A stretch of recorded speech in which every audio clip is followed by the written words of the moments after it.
In my own personal study of the life of Jesus, it has become increasingly clear that the context of his life in the Middle Eastern world dominated by the Roman Empire has some surprising parallels to our current situation. My principal goal is to give you a fresh encounter with Jesus Christ. I want you to see Jesus perhaps in a fresh new way in order to deepen your understanding of how he wants us to live as his disciples. My approach will be to help you understand the context of his life and ministry so you better understand the content of his teaching. By better understanding the world in which Jesus lived, the economic world, the social world, the religious world, and yes, even the political world of the first century, you will more fully, faithfully, truthfully be able to follow his call to be his disciple. My inspiration for this project came from 3 visits to Israel, Palestine, and my subsequent serving on the board of directors of Preserving Bible Times. The main purpose of that organization is to better understand the context of the biblical story. To help you understand Jesus' context, I must first introduce you to Herod the Great. His reign sets the context for Jesus' life. Herod represented Roman political power. If you lived during Jesus' time and you asked, "Who is the king?" Herod the Great was the obvious answer. His father, Antipater, governor of Idumea, the southernmost province of Palestine, was of Jewish origin. He was made a Roman citizen by Julius Caesar and eventually became the governor of all of Judea. He made his son, Herod, governor of Galilee when his son was only 25 years old. Herod became a powerful figure in the Middle East. He repeatedly switched political allegiances between Augustus and Mark Antony, and he kept coming out on top. What a king! What a power! To show you the power and genius of Herod the Great, I will take you on a visual tour of several of the many phenomenal building projects that he created. If you travel to the Holy Land today, you will still see evidences of the creations of Herod the Great. First, let me describe the place where God, in his infinite wisdom, chose to place his son. Palestine, known in Roman times as a part of Syria, a little piece of property 150 miles long and 50 to 80 miles wide, yet a land bridge between 3 continents, Africa, Asia, and Europe. Did you know that about 80% of the biblical narrative about Jesus' life takes place in an area with a radius of about 15 miles? Remarkable. This is where God chose to put his son in the fullness of time.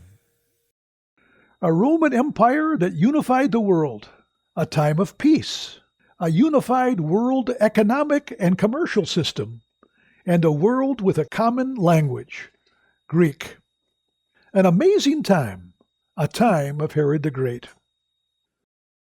One of the greatest achievements of Herod the Great was his design and construction of a city and harbor on an unstable, storm-battered shore along the coastal plain in Phoenicia, which lacked a natural protective cape or bay. The city Herod built was named Caesarea, after his patron, Caesar Augustus, Emperor of Rome. Herod set out to create an international metropolis on the coast of Palestine where no major city ever stood before. His goal was to create a rival to the city of Alexandria in Egypt. Josephus, the first-century historian, describes Caesarea as follows. Herod set about getting a plan for a magnificent city there, and directed many edifices all over it, and this of white stone. He adorned it with the most sumptuous palaces and large edifices for containing the people, And what was the greatest and most laborious work of all, he adorned it with a haven that was always free from the waves of the Mediterranean Sea. Today, not much remains of Caesarea's breakwaters, but you can see how uncongenial the coastline is. There are no natural land features that would make this place suitable for a harbor. That is why Josephus wrote that Caesarea was the more remarkable for being built in a place of itself that was not suitable to such noble structures. It was on these unstable shores that Herod the Great built a harbor as large as the port of Athens. This port was built in a location where the winds of the Mediterranean Sea continually beat up against the shore. Josephus wrote that in building Caesarea, Herod the Great overcame nature. When you consider what he built and how he actually overcame natural obstacles, what do you say? What a king! One of the treasures that still stands today in all its splendor in Caesarea is the amphitheater built by Herod the Great, capable of holding a vast number of men, according to Josephus. This monument to Herod's architectural genius is impressive to see. Even today, if you are seated in the amphitheater, you can hear the voice of a speaker from the floor of the stage without any electronic amplification. It doesn't take much to imagine what a spectacular view it must have been to sit in the amphitheater and overlook the bustling harbor, the breakwaters, the lighthouse, and the temple to Augustus. Herod the Great not only was an engineering genius, but he was also a king with a love for the arts and fine craftsmanship. Josephus wrote that Caesarea was a city built with beautiful edifices, made of polished stone. Many of these hand-carved pillars and turrets are still there for us to admire today. These ruins are all that remain of the inner harbor of Caesarea, which was situated behind the huge breakwaters that formed the main harbor of this port. Can you imagine what this harbor was like in its heyday? Full of ships carrying grain, linen, and papyrus from Egypt, copper and timber from Asia Minor, and olive oil and wine from Greece. Caravans from the south would come to Caesarea with their camel loads of incense, perfume, and spices, while caravans from the east would bring in silk and fine linen. This is all that remains of the vast storehouses that Herod the Great built to house the merchandise and food that was transported through Caesarea. Herod the Great built a Roman-style city full of public baths, reflecting pools, and fountains, which required an enormous amount of fresh water. But there was none in Caesarea. The nearest source of fresh water was 9 miles away in the foothills of Mount Carmel. So Herod used thousands of laborers, slaves, to construct an aqueduct, which involved chipping through 4 miles of rock to bring fresh water to Caesarea. This spectacular engineering feat stands today as a witness to the creative genius of Herod the Great. Imagine, out of nowhere, Herod the Great built a city in 12 years that became a key commercial center in the Mediterranean world. When you see this, what do you say? What a king!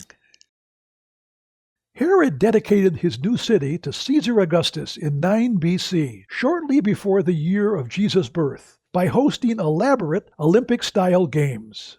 This is the city from which Pontius Pilate ruled Judea. The Apostle Peter and the Apostle Paul both preached here. In fact, the Apostle Paul was imprisoned here for 2 years. Caesarea is a monument in the honor of Roman power, both its military power and its technological power.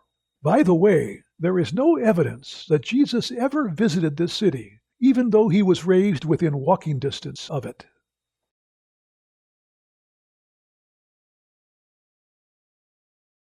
A second engineering marvel was the mountain fortress built by Herod the Great and named Masada.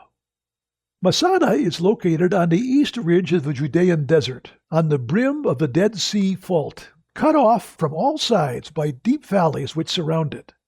Masada was as lonely as it was impregnable. At 1,300 feet above the sea level, It offered Herod military security. Herod the Great built Masada for two reasons. First, as a refuge, in case the Jewish people revolted and seized Jerusalem, he had a place where he could flee and be secure. Secondly, Masada's mountaintop view provided an early warning system for any invading army from the south or the southeast, especially the armies of Cleopatra, Queen of Egypt, which were a potential threat in Herod's judgment. Herod the Great built a wall surrounding the mountaintop, 21 feet high and 14 feet wide, and all along the wall erected 37 towers, approximately 90 feet high. The remains of one of the watchtowers can be seen here. For the comfort and health of his court and his soldiers, Herod had elaborate public baths built. He demonstrated that the luxuries of Rome, even baths and swimming pools, were available on mountaintops in Judea. These baths were not just ordinary cold water baths, but also included hot water steam baths. The short pillars in this picture supported a tile floor in the Roman baths, under which hot water was circulated to form a sauna-like effect. Beautiful mosaic tiles were used to adorn the baths and the palaces. While you may be a long way from Rome, there were few luxuries you couldn't enjoy if you worked for a king like Herod the Great. Swimming pools were also carved out of the mountaintop, and the beautifully mortared walls with painted designs enhanced their exteriors. But there's more. Herod the Great also built 15 long storage houses on the north part of the mountaintop, large enough to hold food and supplies for years to prevent invading armies from forcing Masada to surrender because of starvation. What didn't Herod think of? Herod also built 2 palaces for himself, one on the western part of the mountaintop, which he used as a royal residence and for ceremonies, and the other on the north ridge of the mountaintop as a private residence. This artist's model recreates the 3-tiered palace that Herod designed on the northern cliffs of the mountaintop. The mountaintop palace fortress of Masada was sustained by a complex system of dammed-up ravines and aqueducts which poured fresh water into 12 giant cisterns capable of storing 10.5 million gallons of water. Isn't that amazing? When you see this and hear of these wonders created by Herod, what do you say? What a king! The third marvelous creation of this king was the Herodium, a man-made mountain fortress in the Judean wilderness, about 8 miles south of Jerusalem. In 23 BC, Herod the Great built a magnificent palace fortress on the top of a natural hill. Do you remember Jesus' comment about, if you have faith as small as a mustard seed, you can say to this mountain, move from here to there, and it'll move? Some biblical scholars believe that Jesus was referring to the Herodium when he made this statement, since the Herodium can be seen from Jerusalem on a clear day. In other words, Jesus was saying to his Jewish listeners, many of whose parents were forced to work as slaves and laborers for Herod the Great, and who literally moved one mountain over to the next mountain to build his fortress. If Herod can do this, can't God do much more? It was true. These 2 mountains were roughly equal size when Herod the Great began this project. Herod the Great literally moved one mountain over to the next. The resulting citadel was built for both military and political reasons. This virtually impregnable fortress, with its highest turret 2,460 feet above sea level, was also an early warning system, a security outpost, with a commanding view of all roads through Judea from the south and the east. It would be impossible for an invading army not to be detected from this fortress. The Herodium was also a haven if the Jews in Jerusalem revolted, and they often did. If the Romans lost control of Jerusalem, Herod had a safe haven. This artist's model gives you a sense of the magnificence of the Herodium. Herod built a 7-story palace complex on this mountaintop. 7 stories of living rooms, storage areas, water cisterns, a bathhouse, and a courtyard full of flowers, trees, and bushes.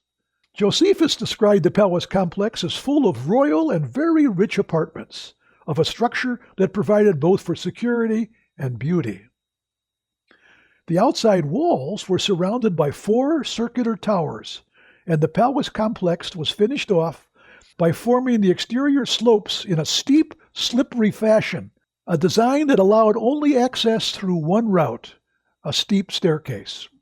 The fortress was impregnable. The ruins of the Herodium suggest the grandeur of this palace. Like Caesarea, the technology and the beauty that is evident are both impressive. By the way, some archaeologists believe that Herod the Great is buried somewhere in this mountain fortress.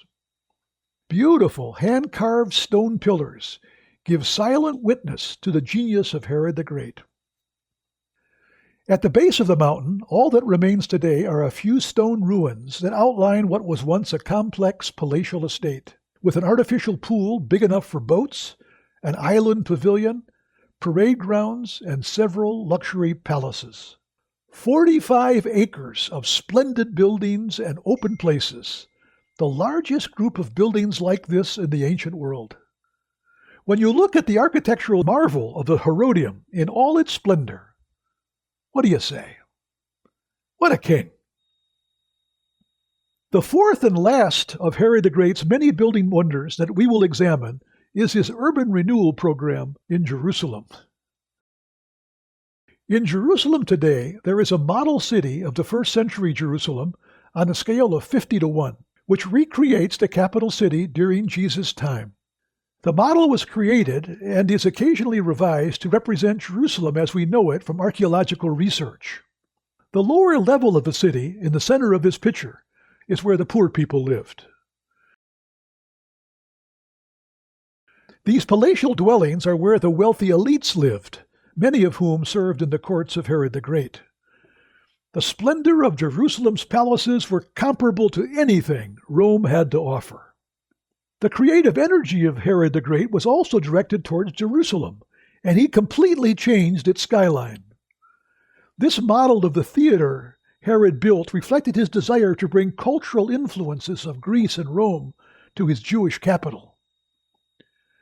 Herod the Great's political shrewdness is evident in his spectacular efforts to reconstruct the temple. He began the reconstruction in 20 BC, the 18th year of his reign, but the work continued long after he died. Clearly, the temple reconstruction was a gesture of appeasement to the Jews. The ground plan and interior arrangements of the temple proper were exactly those fixed in the Bible. But Herod doubled the height of the temple, so the building seemed to soar out of the ground. It was built of large blocks of white stone, with its facade painted with gold. Many Jews were proud of this great shrine, but they had to accept the golden eagle over the entrance to the temple, despite their religious opposition to graven images, especially one that highlighted the power of Judea's enemy and master, Rome. But this was a compromise they had to make. The outer courts, with its 2 rows of columns on 3 sides and 4 rows of columns on the south side, filled out the marvelous temple complex. Each column was fashioned from a single massive stone block locally quarried. This view shows the south wall of the Temple Mount facing the lower city with its 2 Hulda gates, the most widely used entrances to the temple. Up against the Temple Mount on the northwest corner was the Antonia Fortress, enlarged by Herod the Great to house his security forces. The fortress was named in honor of Mark Antony, a Roman ruler. Herod enlarged the fortress and built a huge base with steep sides on which to mount his castle.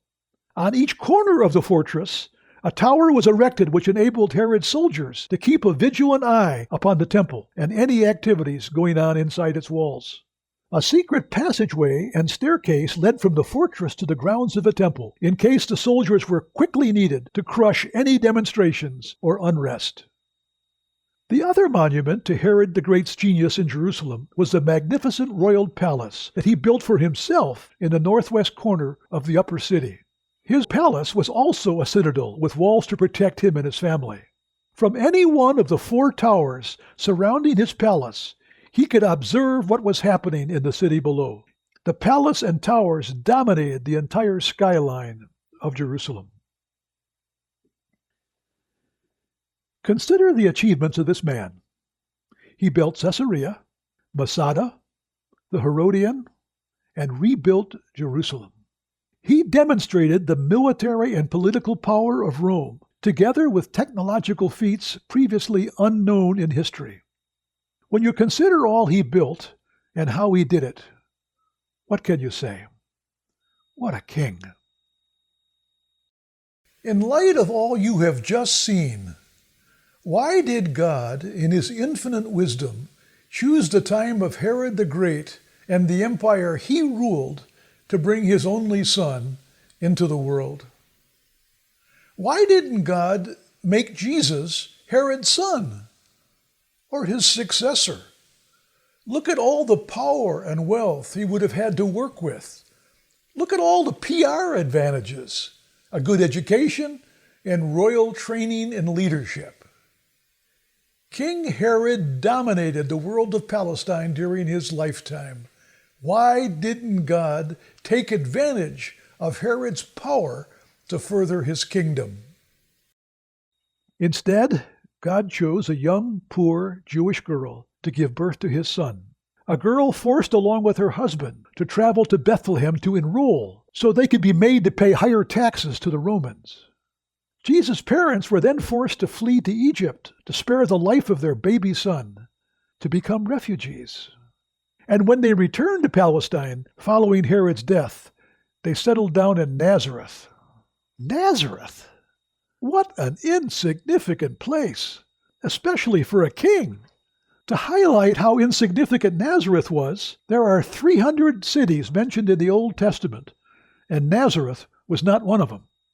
This view across the Jezreel Valley shows the humble hills of Nazareth.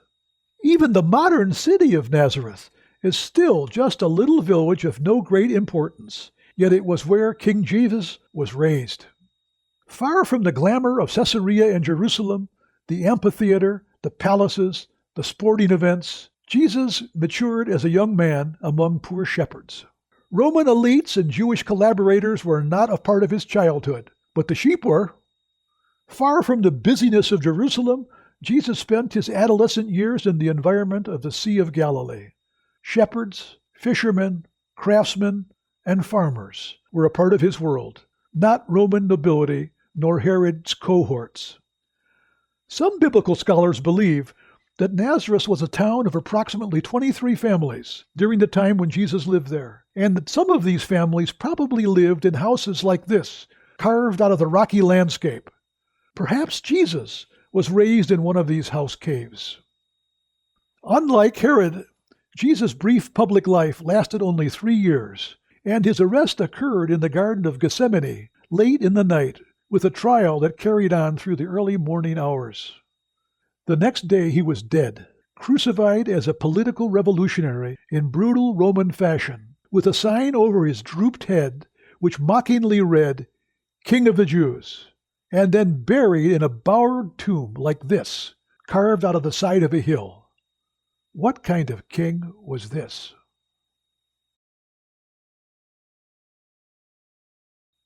Let's compare these two kings. One is born in wealth, one is born in poverty. One seizes political power at the age of 25, one never achieves political power and becomes a victim of the abuse of political power. One lives a life pursuing power and fame, constantly seeking to please the emperor in Rome by building monuments and cities in his honor.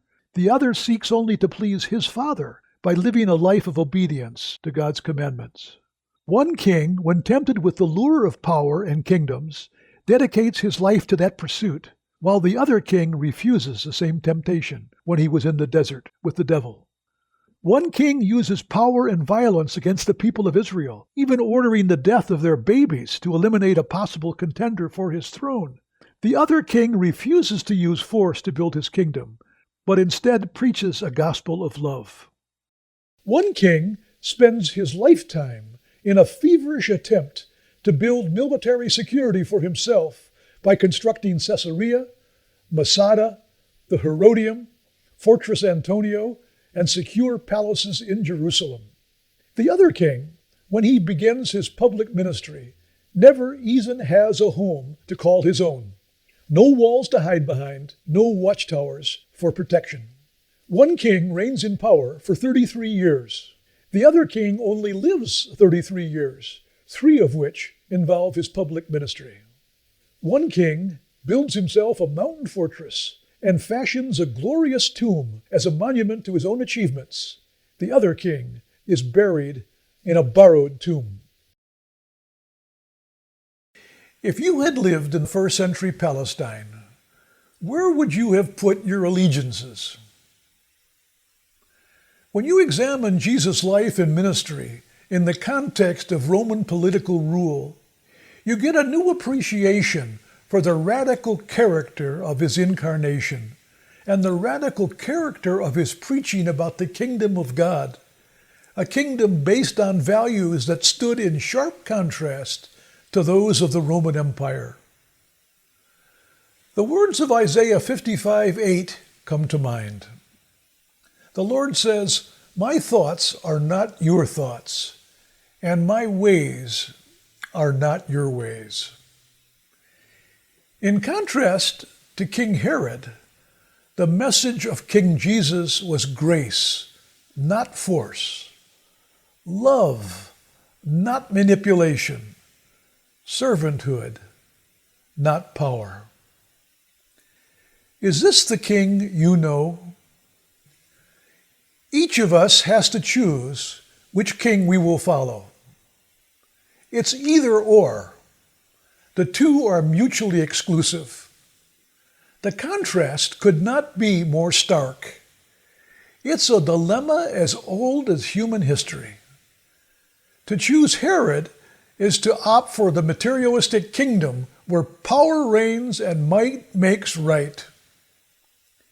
To choose Jesus is to become the person the Creator designed you to be, submitting to the call to emulate Jesus in every aspect of our lives. At the entrance to the Promised Land, Joshua posed a question that challenged the Israelites as we are challenged today. Choose you this day whom you will serve. For me and my house, we will serve the Lord. What a king!